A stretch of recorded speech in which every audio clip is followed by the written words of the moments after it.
Namaste. Welcome to Namaste. Thought Habitat Speaks. So, we all are aware how the COVID 19 pandemic has been playing around with us. When we look at the condition last year and now the fatality is more, and the fear among all of us is pretty unprecedented. Somewhere or the other, we are seeking some positivity. Even though there is a lot of positivity around us, there are some forces which are closing those doors and pushing us towards negativity more. Well, I don't want to elaborate more on that, but rather, there are some people amongst us who still want to instill that positive thoughts. India has taken forward the largest COVID 19 vaccination drive. Yes, we call it the largest because the entire population is going to get vaccinated, and this is going to be at least 3 to 4 times more than the US population, if I'm not wrong. But again, I'm not someone who's more into data. I'm not a data nerd. So we need an expert to talk about all this. So we have Mr. JVC Sriram, a political commentator, author of the best-selling book No Reference Point, and he's a motivational speaker too. All these aspects together makes him as the right person to talk about this issue. So, Mr. Sriram, thank you so much for joining with us today. My pleasure, Arvind.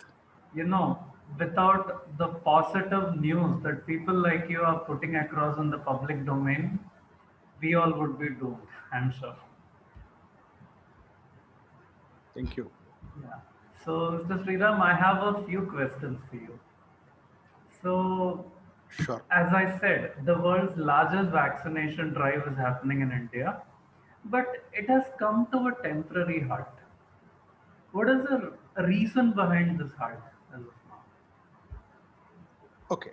So let's go back in time because sometime last year this time I was busy doing you doing interviews over Zoom with experts across the world, CEOs, doctors, testing specialists, vaccine specialists to write my book because I didn't want it to be a monologue kind of stuff.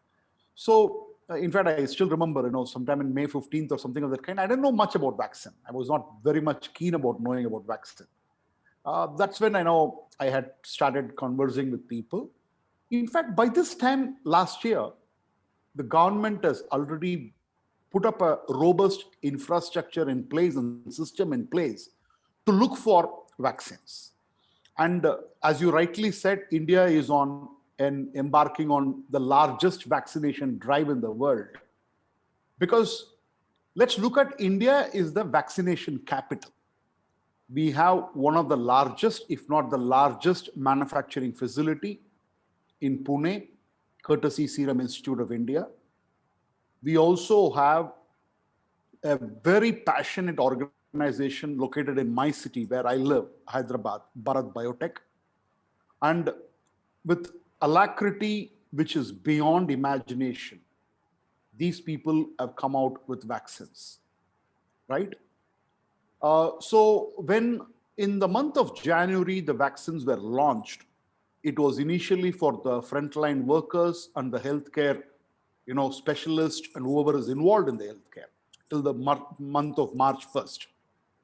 And even during that time, there has been a propaganda which has been going around politically through media, picking up holes, picking up flaws, saying that the vaccines have not been tested, the trials have not been done, this cannot be believed, which is the same with any other vaccine, whether you talk about Pfizer or a Moderna or everybody, because world over globally, if you see, vaccine takes around 7 to 12 years, to actually test it and come. This is a fast track initiative.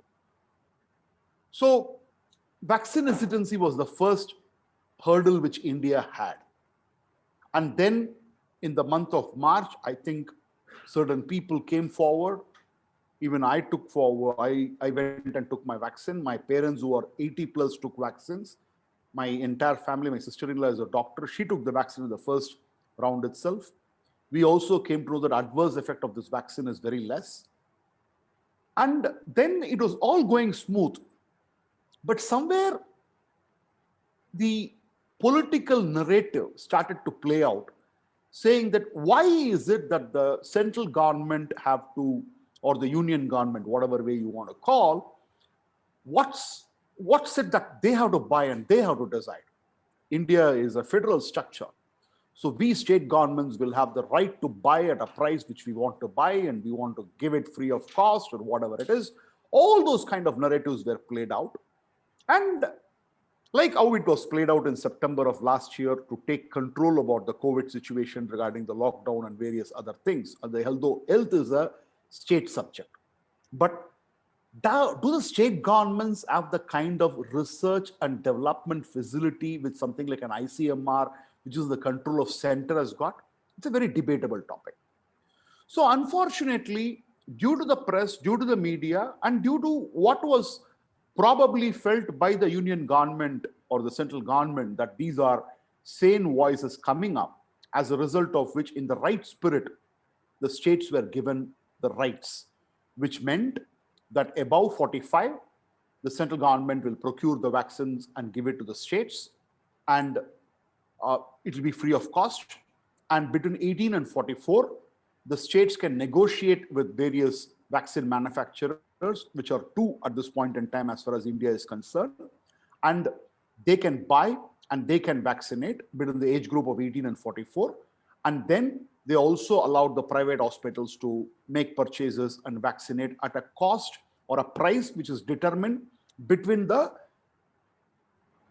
buying cost will be determined between the manufacturer and the private players, and the selling cost would be determined by the private hospitals. Now, this is where the whole thing played out very badly. In fact, a lot of people in the media were trying to create narratives which can be called as a fake narrative. And a lot of experts were also saying that probably the union government and Prime Minister Modi had probably erred in listening to all these voices from the state government and the so-called press. And finally, we are here on this day, which I would call it as an historic day in the largest vaccination drive, where the Prime Minister has come and told the people of this country, the citizens of this country. In fact, today morning I tweeted the Prime Minister, tagging him, saying that because vaccines are being sold at 1,500 rupees. In fact, in my house, they asked me, a family of 6 will have to vaccinate, 18,000 rupees will have to spend will have to be spent on vaccination. And it is not that it cannot be, it is not affordable for the urban class, but what about the rural people? What about people, and so there's going to be so much of disparity and so much of narratives are being played out. And certain governments have behaved in a very, very responsible manner. In fact, the union government went to the extent of saying that, okay, fine, if you want to procure it from abroad, go and float a global tender. And even BJP governments, because I'm not here talking about political thing, even BJP governments floated a global tender. But none of the global players are even interested in, talking to them. And even the Indian manufacturers are finding it very difficult to one side talk to central government, another side talk to the state government, another side talk to the private hospitals. So all these madness has come to an end today. And we look forward to resuming the vaccination drive, the largest vaccination drive from June 21st, which also happens to be the International Yoga Day of 2021. Hope I've answered your question. And that brings in a lot of harmony in all ways possible. Yeah. Yeah. So, and yes, also the second wave, as I said before, has been deadly so far due to various events. While some people call Kumbh Mela as a super spreader, but we also cannot deny the fact that Kumbh Mela happened in Uttarakhand, and Uttarakhand has very less cases so far compared to the states like Punjab, New Delhi, Tamil Nadu, Maharashtra, and all these states have reported most number of cases, unprecedentedly, right? So, in your opinion, which event is to be considered as a super spreader, if not Kumbh Mela? See, you have to understand that Kumbh Mela was organized and there was sufficient protocols which were maintained. People were asked to take tests and they came. But let me ask you a question. Did farmer protest? Did they have that kind of COVID protocols? They never had. They just let people, right? So to me, the farmer protest or the fake farmer protest which happened is, I consider it as the super spreader event. And apart from that, the unlock, because the state governments were given the right to unlock in a manner in which they can. In fact, I still remember, I said if Maharashtra touches 35,000 in the next 5 days, probably we may be entering into a second wave, and they entered in a matter of days. Okay, so governments, I'm not blaming anybody here, but say places like Mumbai, where the population density is very high. Okay, even in Delhi, if you take, the density of population is very high. These are places where when you unlock, you will have to be extremely prudent and judicious in unlocking, which did not happen. So on one side, you have a farmer protest. On the other side, you have an unlock, which was happening in a manner in which, and people started saying that, no, COVID is gone. In fact, I remember, I normally send a Monday quote, I'd stopped it for the time being, and I'll resume it back by July 1st. Okay. So I said, you may be tired of Corona, but Corona is not tired of you. It's not tired of human beings or Homo sapiens, right? So all this, and also added to the fact that the elections also played a role. Okay, you can't deny the fact that elections did not play any role. The elections to Bengal, Assam, Tamil Nadu, Kerala, Pondicherry did play a role. But even if you take the case of Tamil Nadu, the number of cases started increasing only after April. It was in April, afterwards, it started spiraling. So all this, it was, see, Arvind, one thing is always there. One event does not change the course of history. But unfortunately, a series of events happen. So you had the farmer protest, the fake farmer protest. You also had the unlock getting done in a very fast and an injudicious manner. And added to that is your elections. And Kumbh could have also had an impact. I'm not saying at all, because then people will immediately say, will not Kumbh, but Kumbh had us probably a lesser percentage than what everybody attributes. That's what I would like to say. And Sriram, since long, states like Rajasthan, Delhi, Punjab, Chhattisgarh, and now Tamil Nadu also to an extent, are complaining that the central government has not given enough vaccines for them, right? So, how true is that? Because you earlier mentioned that the central government did allow these state governments to go and procure from the vaccine manufacturers, and they were not responding to the tenders, right? Right. So, like, how true is it that these states were not given this? Rajasthan was one of the states was disproportionate to its population. The allotment had happened. In fact, even in Tamil news media, it has been coming out that Rajasthan had been disproportionately allotted. There is hardly any truth on that. Chhattisgarh senior ministers, including chief minister, went on record saying that I will not take vaccine. These are there on tweets. So I don't think they have any right to speak about it. And a state like Tamil Nadu, in fact, incidentally, in an interview which I did in a debate last week in a television channel, I think I would like to go on record with data, because I would like to speak with numbers and data, because that is the only way by means of which you can bust the fake narratives. Otherwise, people will talk what they want to talk. Tamil Nadu had at its disposal 13.35 lakhs of vaccines as on May 24, 2021. Okay. This is on record. I'm saying I'm having a government data with me on paper. And I also have another data with me, an Excel sheet, which shows that the average vaccination which happened between May 7th and May 19th, average per day was 57,371. Okay.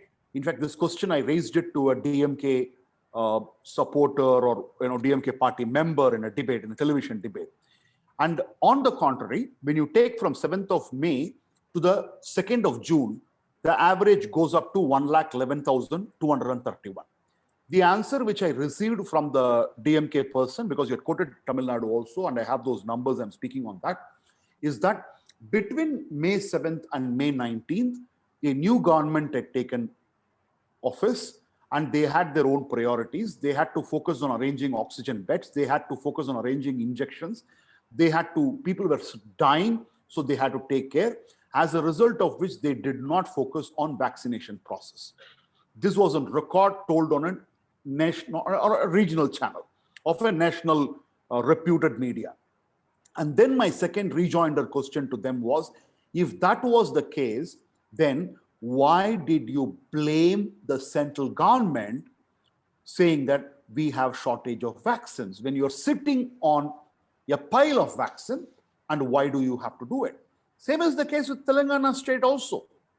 Telangana were sitting on vaccine, and there were days where they hardly vaccinated a single individual. There was a day in which zero vaccination happened. But how many vaccines they had? They had 7.14 lakhs of vaccine as on May 24th. In fact, today's data from the union government tells you that Punjab and Telangana had used hardly 1/3 of vaccines which were given to them between the month of January and March 2021. But they went and again asked for more vaccines. So these are factual figures, and anybody who wants data, I'm willing to give all the data which is at my disposal. That's a criminal wastage, I would say. I mean, no offense to any government, but that's really not acceptable. That wasting vaccines. Yeah, it is an irresponsible act by people on a pandemic time. Yeah, exactly. So, and my next question is, Sriram. So, people were criticizing the former president of USA, Donald Trump, for calling coronavirus as Chinese virus, right? But on record, our Delhi Chief Minister, Mr. Arvind Kejriwal, said that the Indian variant is causing more trouble in Southeast Asian countries like Singapore, right? So, when Donald Trump called it a Chinese virus, everybody came forward and said that it is racism that you're doing. You shouldn't be doing this. And WHO came supporting China, saying that you cannot, nobody should call it as Chinese virus. The virus has a name. But whereas now people are confidently calling it as Indian variant. And this is somehow not seen as racism. I don't know for what reason. So, what is your opinion on that? Why do you stop it saying that it is an Indian variant? The toolkit says Modi variant. How far can they take it? They said on the toolkit, they mentioned that Indian variant is fine, but it'll be better to even call it as a Modi variant. That shows the amount of hatred that the people have, which is what is an issue. You can have a constructive opposition towards the prime minister of a nation, but you cannot have blind hatred against an individual. And isn't it an unpatriotic thing which Mr. Arvind Kejriwal had indulged into? And he is more of a theatric and a thespian and a drama chief minister than an actual working chief minister. Sorry to make this statement.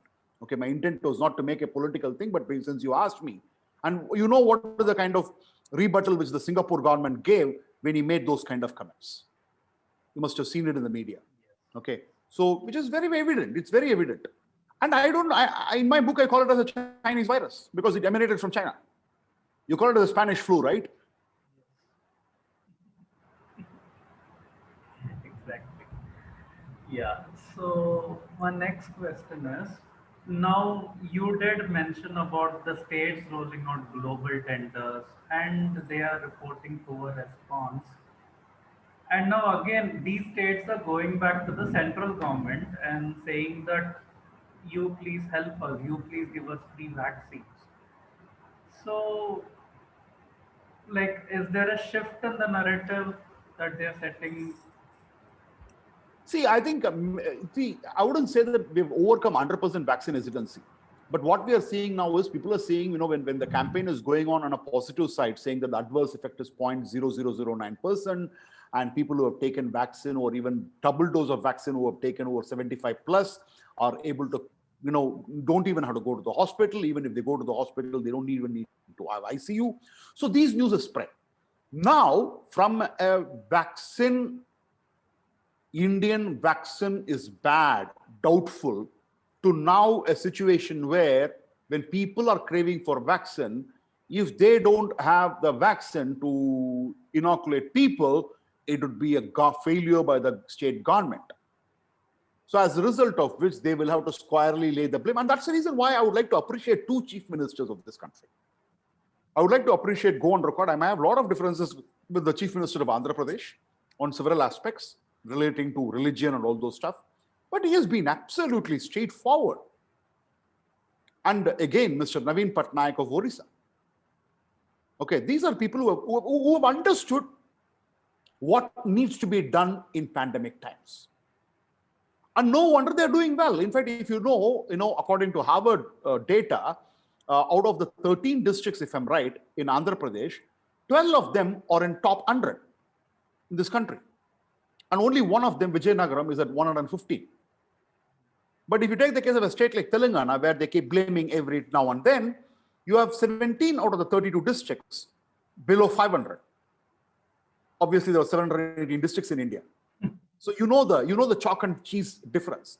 And the Punjab has got the mortality rate highest as far as in the top 10 districts, around 6 or 7 of them are there.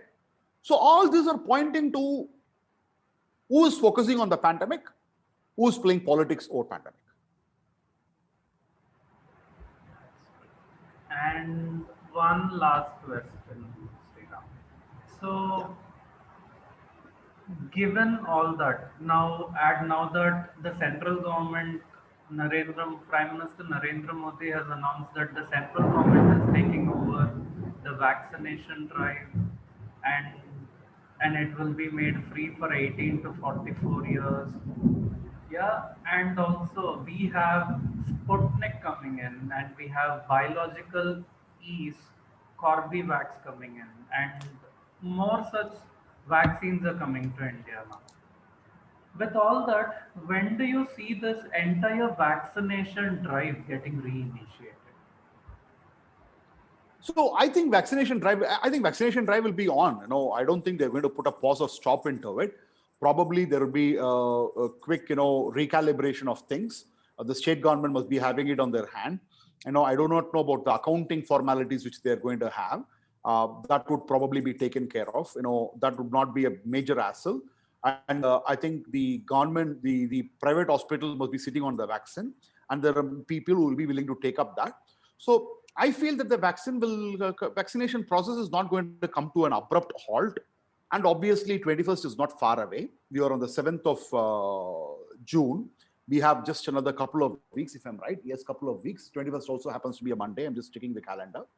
So I don't see any big hassle. And what I see is, we have a very clear plan. I think, people who have not seen the plan. The plan is that, according to the government of India, 259 crores of vaccine will be manufactured before December 31st. Okay, so I'm not going by the data. Okay, it is a very ambitious project which they've embarked upon. Okay, so my feeling is, even if 70% of India in the age group of above 18 can be administered the first dose, okay, we are in a safe zone, because third wave may come. Okay, because we are already hearing in UK that the third wave has already started. Situation is bad. We are not in a situation where we will have to go and beg for vaccines across the world. I think we will be in a position to, at the same time, I think India also has the responsibility to give vaccines, export vaccines to other countries, because poor African countries are really struggling. Okay, and they have money and they're still not able to procure vaccines. So India has a responsibility. You just can't deny that. I think America also has got a huge responsibility. And when you cross, say, probably September or something of that kind, India will have to look at, supplying vaccines to the rest of the world also. The good news is India has got, as of today, we have got around 11 to 12% of the world's vaccine is there in India, which is a very healthy sign. US has around 14% and India has around 11 to 12%. I expect this to go up to probably 15 plus percentage in the month of July. So considering all these factors, if 70% is done, I would be fairly happy. Okay. Even if 70% manufacturing is done by December 31st, I would be okay. Okay, because we still do not know the nuances of how the state governments are going to vaccinate. What is going to be the role of who is going to set up the vaccination center? All those things are also going to be there. Because we don't want a situation where some of the state governments say, okay, I'm not buying. Okay, you're just giving me. So give me. I will decide when to vaccinate, whom to vaccinate, where to vaccinate. I hope we do not have governments of those kinds at this point in time. But seeing the past trends, you cannot rule out such a thing happening, which would be extremely unfortunate. It could be, I'm trying to being forewarned is forearmed, isn't it? Okay. So that is what I'm trying to say. I hope all this comes to a halt.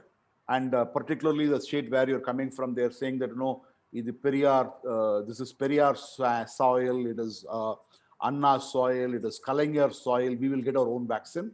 You don't manufacture vaccine by soil, through soil or sand. Okay, it's a complicated process, which they need to understand. And by the way, I would like to make a concluding statement saying that it is not anyone's soil. It is a soil made by our ancestors everywhere. When I say ancestors, it is the ancestors of every single individual out there. Just because of someone's ideology and just because someone, it could be the so-called person whom you called, but we don't follow, not everybody follow that ideology. An ideology Yeah, stays only till the stages in minds and not correct. to our homes. So it was a Exactly. great I want to just discussion. add one thing. I just want to Please, add one more thing. I please. remember a very seasoned pundit telling once that you don't say Balaji is an Andhra god. You don't say Muruga is a Tamil Nadu god. You don't say Guru Ayurappan a Kerala god. God is God. You don't attribute everything, to the same thing. So I just wanted to make this remark. Yeah. So it was a great discussion, Sriram. So we are looking for more from you. And the more positivity you spread in the public domain, the more reaffirmed we all will be. And we all are looking for more positive news from your end. So thank you so much for Thank you coming. so much. Thank Thank you. you. Thank you, Arvind. Good night. It is late in the night now. Okay. Thank you very much. Thank Okay. you. Stay safe. All the best. Thank you very much.